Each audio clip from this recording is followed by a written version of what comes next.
Assalamu alaikum. Welcome to this week's Sadakayan program, where, as always, we will be sharing some insights from the timeless teachings of the ancient spiritual traditions and cutting edge science. Today, we are talking about the five spiritual laws of abundance in quantum method. I think this is the first time we will be discussing these. Some of those points maybe things that you're already familiar with, you're already working towards, while others, I think, especially the last one, is not something that is usually talked about. So without further ado, let's go into the five spiritual laws of success. So what does this mean? It basically means success and abundance. So it basically means that today, as you are today, if you want to embark on a journey from today towards your most successful, fulfilling, abundant life, this is how you should start working. So, the first principle of success and abundance in quantum method is something that is not surprising, something that is talked about in every single religion, every single spiritual tradition, and has been supported by scientific studies as well, and that is gratitude. So, I want to talk today about why gratitude is so important if you want to create a very fulfilling and very abundant, prosperous life. There are 3 points I want to touch upon. Number one is that in the spirituality, you will always hear that your vibe attracts your reality. When your vibration, your inner state is in a state of lack, you will simply attract more lack in your life. In some cases, if you are trying to manifest something, but from a place of lack, you may be able to manifest the material thing you wanted to manifest. That may materialize, but your feeling of lack will not go away. And you will see that there are many people in this world who are going from one situation to another, another situation to another, but they always, whatever situation they're put in, they always end up creating a certain kind of life from in that situation, in that different context. And that is because their reality is created based on their inner state. So if you are serious about creating a different life where which materially looks very different and feels very different, you have to change your inner state into one of acceptance, one of gratitude. Second point about gratitude is that whatever you want to achieve in your life, you have to start from where you are with what you have. And when we are in a state of lack, we're in a state of negativity, we are in no state to actually be aware of our resources, what it is that I can use to to create the success and the abundance that I want, I desire. This may at first seem like, um, sound like just something to say, but if you really look at how you think when you are in a negative state, where in a state of lack, you will notice that many things that other people may envy about you do not come in your thoughts. You may be aware of the things you have or the qualities you have that you can use to be successful, but you tend to not give them importance. You think that they're useless. You think that, oh, you can't get the, you are not getting the important stuff, and you don't have any way to get the important stuff. That is how negativity talks to you. But as I said, whatever you want to create in your life, you have to start your journey towards it from where you are and what you have. And gratitude is simply the ability to be aware of and to give value and respect to what you have. And then you can use it. And that is why Prophet Muhammad Sallallahu Alaihi Wasallam had said that gratitude is the harness of blessings. It helps you harness the blessings that you have been given. For example, you may be somebody very smart, but you may have been out of a job for a long time. So now you're thinking like of all the bad decisions you took to come here, but you're not thinking that, oh, but basically I'm smart.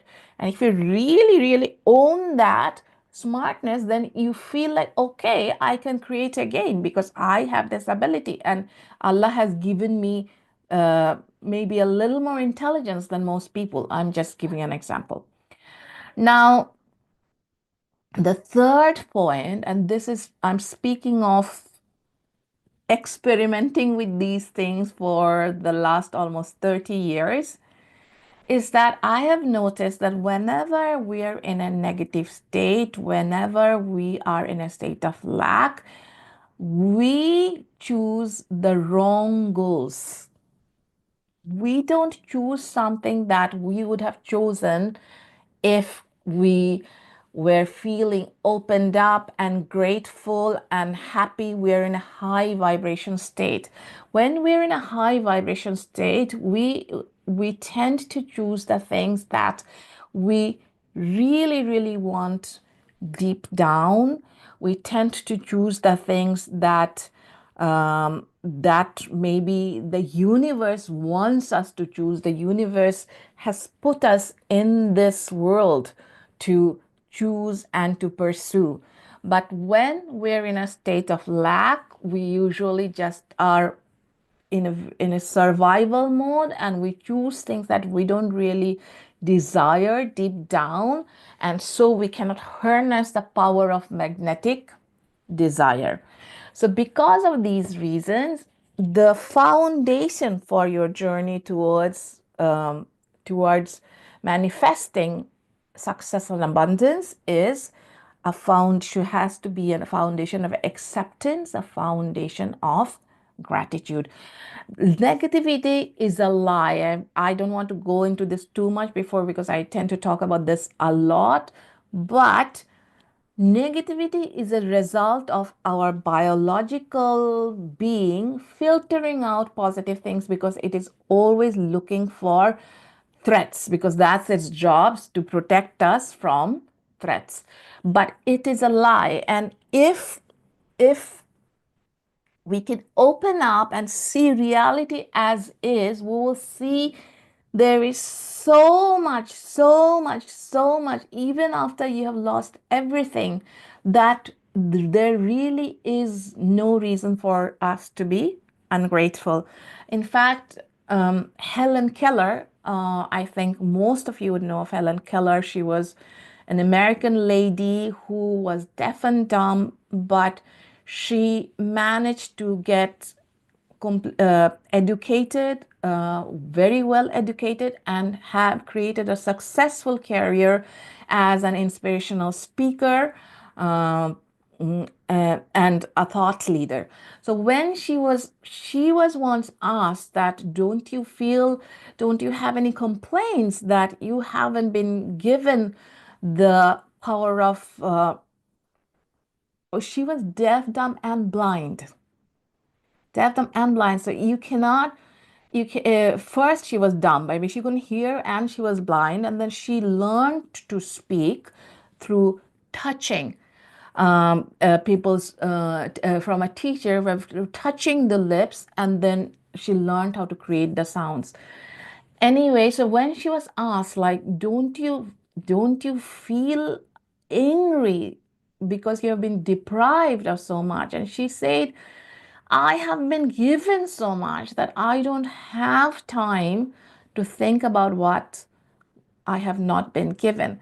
And these type of things sound cinematic to most of us because we are still trapped in that thinking where we're focusing on the things we don't have and focusing on the things that is a possible threat. But once we escape that part of ourselves and open up, we will see in every second there is blessings that are being showered upon us. Another thing I want to say is that any lack you have, any shortcoming you have right now, you feel like, you may think like, okay, you talked about that example of being smart, but I have never been smart. You think you are not smart, maybe because you found it difficult to do well in school or something like that. Of course, there are many, many different types of smartness, and everybody has their own unique kind of intelligence. But the point I want to make right now is that any shortcoming you have will only hold you back if you think of it as a shortcoming, and it creates some kind of limiting belief or shame in you. I'll give you an example. So, our mentor, our guru, he has a very, very interesting life. And at some point in his life, he financially, he was not in a good position. He was a grown up, so he was living on his own, fending for himself. However, like his financial situation was such that he could not afford regular shirts. What he did was he bought a gamcha.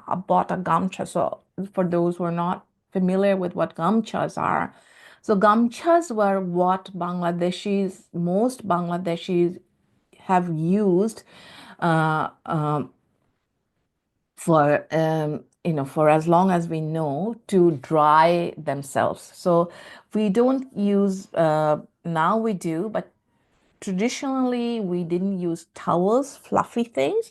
It would be like a piece of cotton, maybe the size of a towel, that we would use to dry ourselves after we bathed.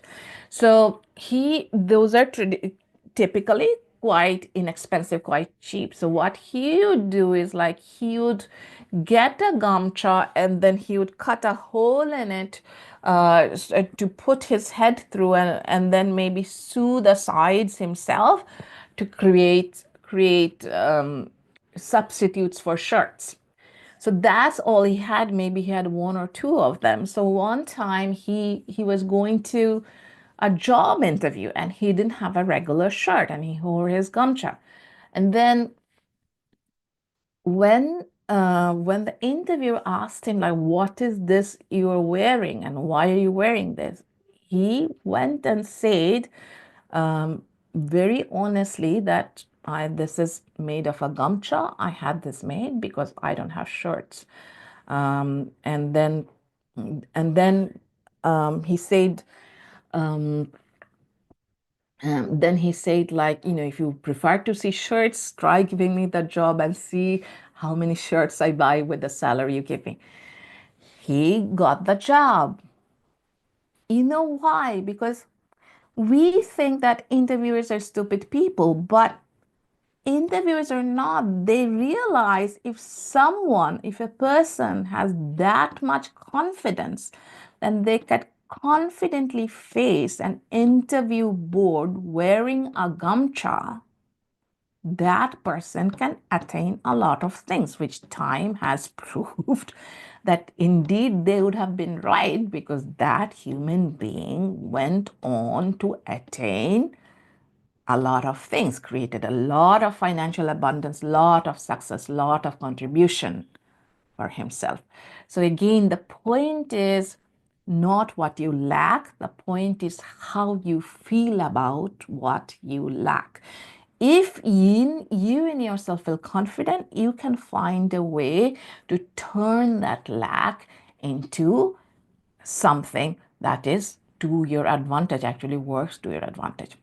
Okay, so we talked a lot about the first point. Let me move on to the second point, which is now that you have accepted your current situation, you are even grateful for your current situation. If it made an assessment of the things you have, including your qualities, including other resources, it is time for you to decide on your monchobi based on your true desire, based on your authentic desire. So do not compromise in deciding your monchobi. I mean, one thing that you can do is have an ultimate vision, ultimate for your life. But yes, if you feel like, oh, my subconscious is still not ready to prepare something like that as reality, okay, break it step by step. It is all right. Like, especially when you are first trying monchobi, trying to manifest, you can do that. But we believe in quantum that it is always, always, always good to have a ultimate monchobi of your life. The sooner you can come upon that ultimate monchobi that you truly desire from the core of your being, that may seem very, very far away from your current reality. It doesn't matter, because there is no conflict between the present and the future. They're two different times. The more you, the sooner you can claim that as your goal, as your intention, that deep desire you have. So the sooner you claim, like, no, this is what I really want to do with my life, where I want to go, what I want to attain with my life, the sooner the things in your life will start putting into place. Yes, you can break that, and you can have like more medium term goals or monchobis, or even shorter term goals or monchobis. That's all right, because you want to, if you feel like, oh, I need to train my subconscious to accept that can work. But that ultimate monchobi will keep you in line. It wouldn't let you like go too much in a different direction. So why monchobi? Well, monchobi is two things. We sometimes say it's simply visual prayer.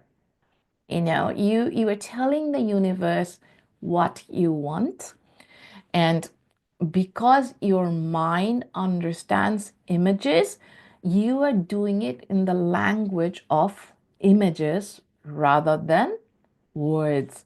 The second thing about Monchobi is that it gives you certainty. When you are in the meditative level, in an alpha state, your subconscious is open. And then you can reorganize the information in your subconscious.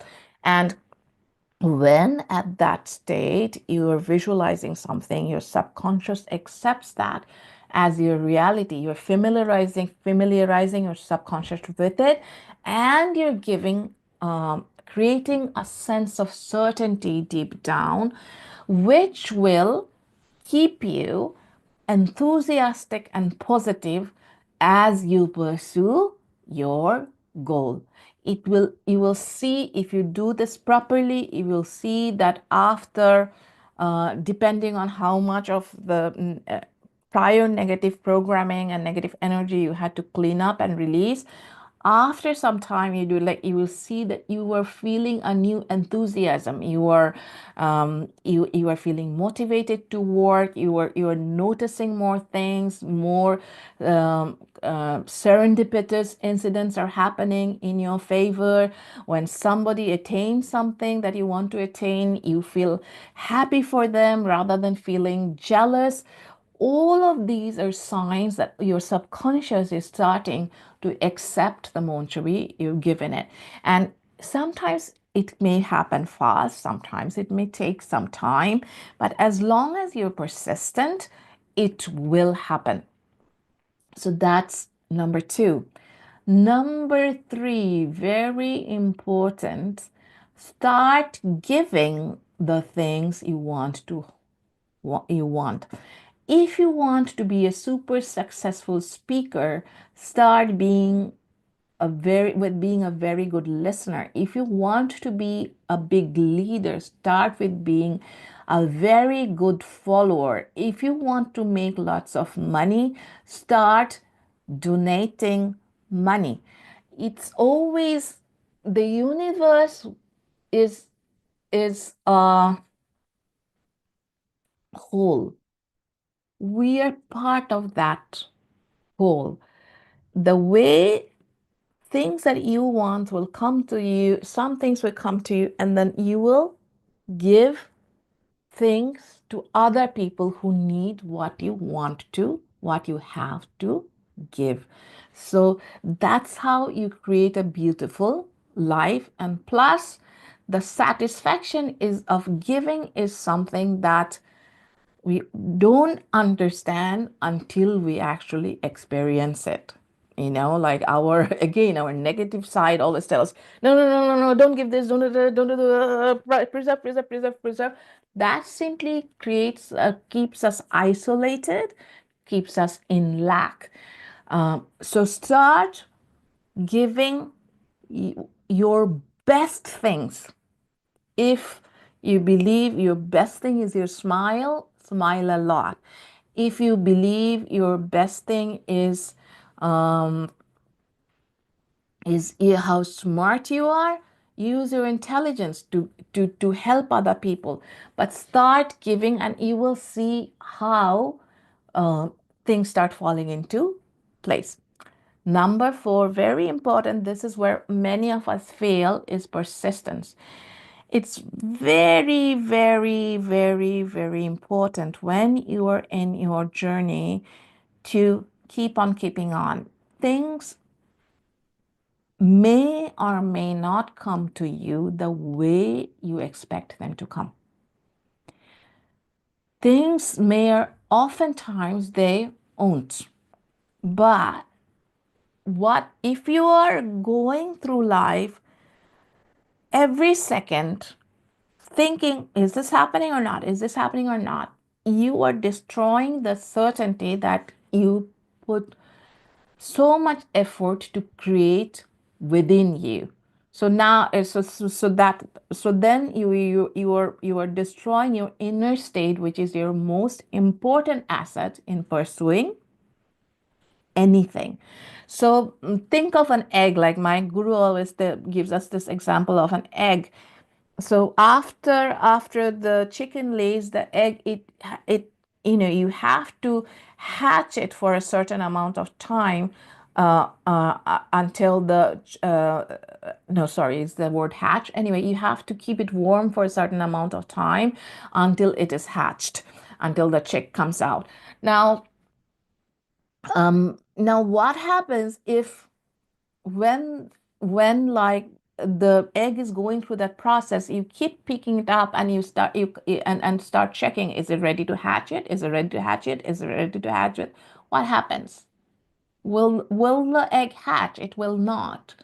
So that is how the universe works. You are manifesting something, it's being created. Think of like, oh, something from energy materializing, but like you go do this, you do this, you go and you do this.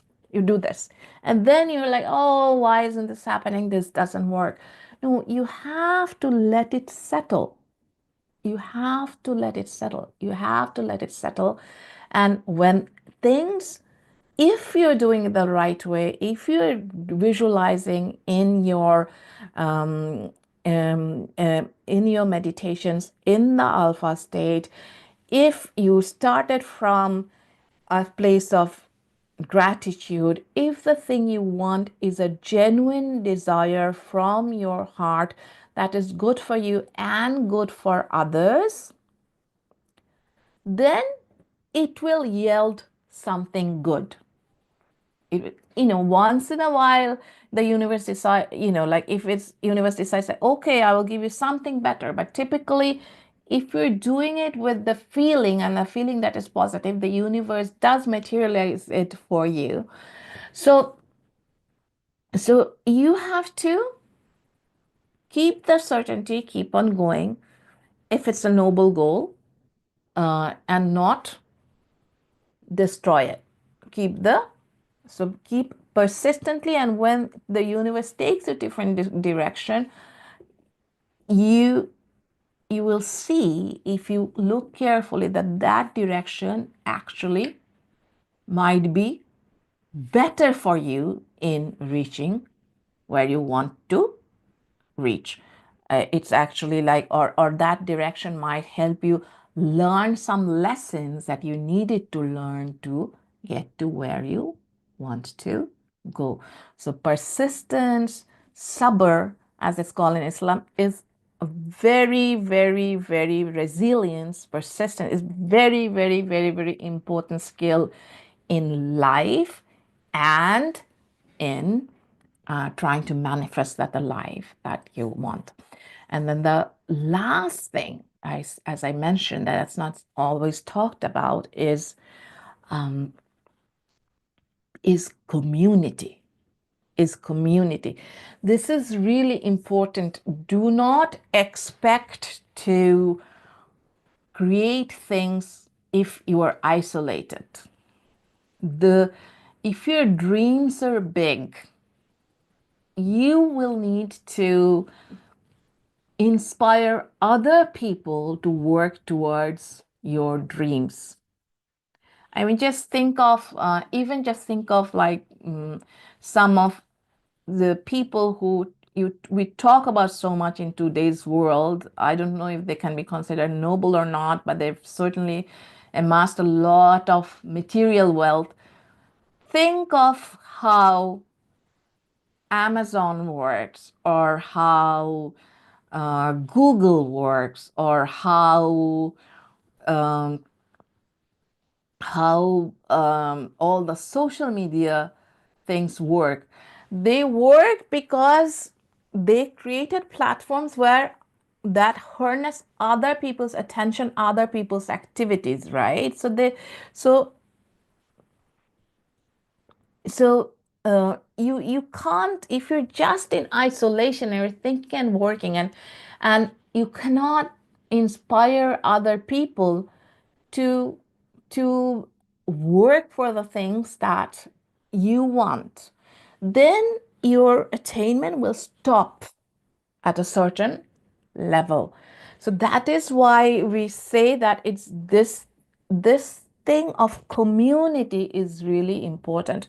Think of someone like Barack Obama, right? Like, who is like an amazing example of how manifesting works. Like, he had this desire to be the president of the United States since childhood. If he didn't have it in somewhere in him, he wouldn't have written in that essay about what your goal in life in his school in Indonesia, that he wanted to be the president of the United States. So it was there somewhere in his mind. Now think of, if he hadn't joined a party, would he be able to do that? Probably not. I mean, even if you want to like create your own party, you still have to have a party to have success at that level, right? So work on thinking of yourself as a part of a group, part of a whole, inspire other people, do things as a team with other people. If you want to solve a big problem in the world, again, how do people do it? People go and set up an organization where other people work towards the same problem you want to address. And then when people come together, some magic happens and you attain way more than you would have attained if we're all working individually on that thing, because people's strengths complement people, they complement each other's strengths. So accept and be grateful for your current situation. Be aware of your strengths and resources. This claim your innermost desire, as their Monchobi. Um, start giving what you want, start giving the best of you. Be persistent. Do not stop at the when apparent setbacks happen. Keep on going. And 5, create a community, join a community. If you do these things, then you can create big things in your life. And if you're someone, someone like like a lot of people are in the world these days, it's not your fault. Maybe you're a the product of a generation that's been very isolated because of social media and all that, like you. Then start taking steps today to breaking that. Go and talk to people, go and share yourself, go and share your problems, go and give your strengths. You will see you still have a lot to give. You will see that not only will this take you more towards your goals, but you will see that your inner change, your inner state change, because we're not created to be isolated. And of course, keep try to keep connected to Allah, Bhagawan, God, the universe, the big whole, you know, because honestly, that's where our true strength comes from. Okay, so those were the 5 spiritual laws of abundance, the 5 quantum laws of abundance, I should say. I hope that gave you some insights. I have absolutely no doubts that if someone actually follows these, they will reach their destination. They will manifest their best destiny. But these are not always so easy to stick to, and that is why, again, you should surround yourself with a community that keeps you keeps you motivated, inspired, and keeps you going, um, and appreciating. So I hope you liked today's subject. I am now going to start the meditation as always. Today we should do the future meditation, since we're talking about the spiritual laws of success, the quantum laws of abundance and success. Again, if you don't have a big goal, a noble goal for your life, keep thinking about what you want. No matter how removed from your current reality it may seem now. Especially if you're someone younger, and even if you are not considered, it's a mental state. All of us have more time than we think, and a lot can be done in a short amount of time when we start utilizing time. um, you can attain a lot, and as we said, you won't have to do it alone. You will find other people who can work with you towards your goals.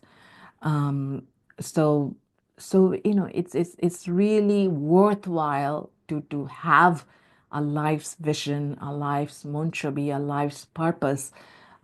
It will make a lot of difference when that last day comes, last breath comes, when it's time to make the transition to the next phase. You will feel really good about having that. It will prevent your energy being dissipated and scattered into different things. All right, so I am going to this time really play the future meditation. As always, give me a second as I play and let me know in the chat if you are having any problems with hearing the meditation.